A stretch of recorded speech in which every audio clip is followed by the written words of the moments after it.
इस चैनल पर हर रोज दिखेंगे मोटिवेशन के कई प्रकार। आप सभी व्यूअर्स को मेरी ओर से प्रणाम और नमस्कार। तो स्वागत है दोस्तों आप सभी का आज के इस वीडियो में। आज हम बात करने वाले हैं स्ट्रेस मैनेजमेंट टेक्निक्स के बारे में, यानी कि 4 ऐसे तरीके जिससे आप जो है अपने तनाव को नियंत्रण में रख सकते हैं। और हाँ, अगर आप निरंतर इसे करते रहेंगे तो ये आपके शरीर यानी बॉडी में से और माइंड में से पूरी तरीके से निकल भी जाएगी। तो बने रहिए मेरे साथ दोस्तों। मेरा नाम है जय, आप देख रहे हैं प्रोवोक चैनल। तो चलिए आप और मैं शुरू करते हैं आज के इस वीडियो के सफर को।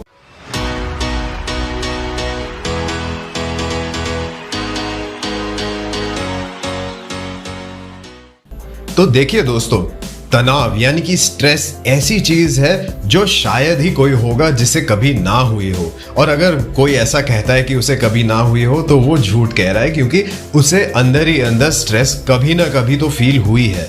हाँ, ये जरूर है कि ये डिपेंड करता है पर्सन टू पर्सन, यानी कि हर व्यक्ति के ऊपर डिपेंड करता है कि वो उस स्ट्रेस को कैसे हैंडल करता है और कितनी देर तक अपने अंदर रखता है।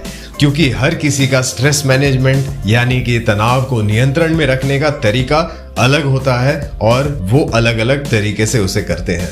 तो आइए मेरे साथ दोस्तों, हम देखते हैं 4 चीजें जिनके ऊपर आप ध्यान अपना डालते हैं तो उससे जो है आपकी स्ट्रेस ऑटोमेटिकली कम होने लगती है। आप स्ट्रेस सोच के कम नहीं करेंगे, ये अपने आप कम होगी। सबसे पहली स्टेप दोस्तों ये है कि आपको अपने सांसों पर बहुत ध्यान देना है, यानी कि आपकी जो ब्रीदिंग टेक्निक है।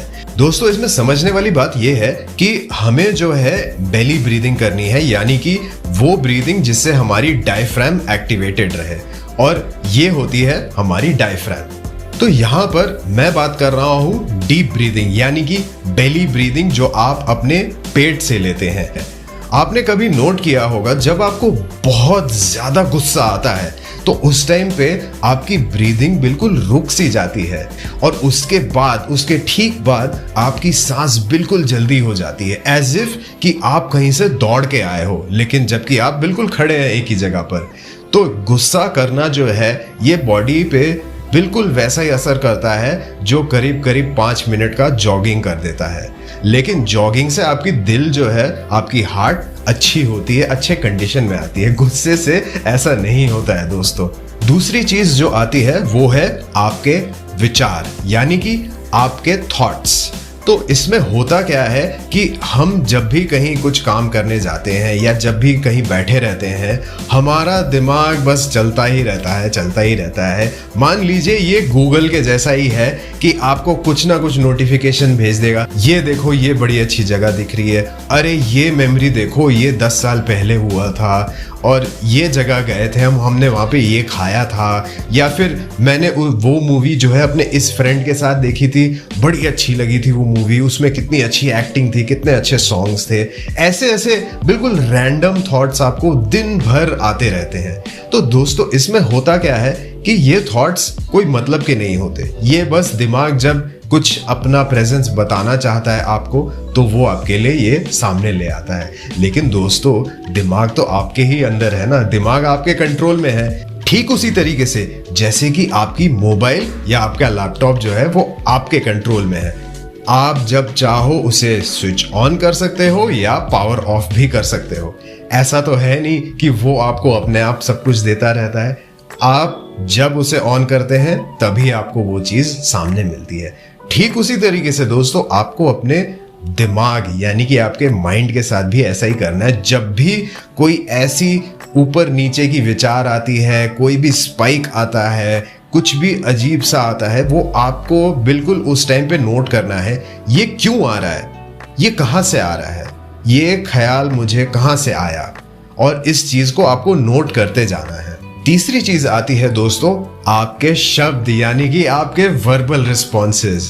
तो जैसा कि मैंने पहले पॉइंट में कहा था, जब आपको गुस्सा आता है आपके मन में जो पहली चीज आती है आप वो बोल जाते हैं। और गुस्से में कही हुई शब्द आप शायद जानते ही होंगे अभी तक दोस्तों, वो बहुत हानिकारक होती है, ना सिर्फ सामने वाले के लिए उससे ज्यादा आपके खुद के लिए, क्योंकि ये आपके आत्मविश्वास यानी कि सेल्फ कॉन्फिडेंस को बिल्कुल तोड़ देती है दोस्तों। और आप बिल्कुल रिवेंज यानी कि प्रतिशोध की भावना में चले जाते हैं कि इसने मुझे ऐसा कैसे कह दिया, मैं इसे वापस जवाब दूंगा और मैं जवाब देता रहूंगा। दोस्तों, ये जवाब देना लेना ये सब चलता रहता है और इससे आखिर में कुछ भी नहीं निकलता। जो दो लोग इस झगड़े में घुसते हैं उनका कोई नतीजा नहीं निकलता, दोनों अपनी एनर्जी बिल्कुल जीरो करके वापस जाते हैं। तो इसीलिए दोस्तों, यहाँ पर आपको अपने शब्दों पर बिल्कुल अपनी अटेंशन जमाए रखनी है।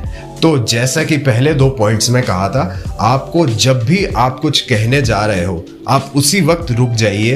दोस्तों, इसमें सबसे इंटरेस्टिंग बात तो ये है कि आपका मन जो इतना तेज है वो इतनी जल्दी बात को बना लेता है अपने अंदर में कि आपको ऐसा तो लगता है कि ये तो मैं ऑटोमेटिकली बोल रहा हूं बिना सोचे समझे, लेकिन दोस्तों वो सोचे समझे हुए ही आती है। अगर आप उस सेकंड या 2 सेकंड के अंदर अगर आप रुक जाइए तो आप अपने आप को पूछ भी सकते हैं कि ये बात मैं क्यों कहने वाला हूं, इसका पॉइंट क्या है, क्या होगा इससे, क्या बस एक झगड़ा जीत जाएंगे आप तो उससे आपका जीवन सफल हो जाएगा या फिर आपके सारे प्रॉब्लम्स खत्म हो जाएंगे? नहीं दोस्तों, मतलब ऐसे तो हम बस झगड़े करते रहेंगे और हमें लगेगा कि हम तो जीत रहे हैं, लेकिन दोस्तों जीत ऐसे नहीं आती है। तो जैसा कि मैंने तीसरे पॉइंट में कहा था, चौथे पॉइंट में भी बिल्कुल अपने शब्दों के तरह अपने चाल पर भी आपको ध्यान देना है। ना सिर्फ चाल, आपके जो हैंड मूवमेंट्स होते हैं, आप बॉडी को जिस तरीके से एक पोजीशन में रखते हैं, उसे हिलाते हैं, पैरों को हिलाते हैं, कैसे आप बैठते हो, देखिए ये आपको ऐसा लग रहा हो कि इसमें इतना सोचने की क्या जरूरत है, लेकिन दोस्तों आपकी एक पोस्चर जो है आपको स्पाइनल इंजरी से बचा सकती है। ये शायद आपने ध्यान नहीं दिया होगा, ये मेरे वो दोस्त जरूर जानते होंगे जो ऑफिस में घंटों बैठकर अब जो है वो डॉक्टर से अपॉइंटमेंट ले रहे हैं अपने लोअर बैक, अपने स्पाइन की इंजरी या फिर नेक की इंजरी के लिए या फिर रिस्ट की इंजरी के लिए भी। दोस्तों, इस चीज को आप इतने हल्के तरीके से नहीं ले सकते। बॉडी किस तरीके से रहेगी ये सिर्फ आप डिसाइड कर सकते हैं, ये कोई और आपके लिए नहीं डिसाइड करेगा और कोई डिसाइड कर भी नहीं सकता है। क्योंकि अगर आप बॉडी को बिल्कुल सही तरीके से रखेंगे, ये बॉडी तो आपके कंट्रोल में ही है दोस्तों, तो इसे ऐसे क्यों व्यर्थ में इधर उधर चलाना या फिर उसे फिजूल में इतनी एनर्जी खर्च करनी। जहां पर आपको जरूरत है वहीं पर आप बॉडी की इस्तेमाल कीजिए, वरना आप क्यों उसे इधर उधर वेस्ट करेंगे एनर्जी को।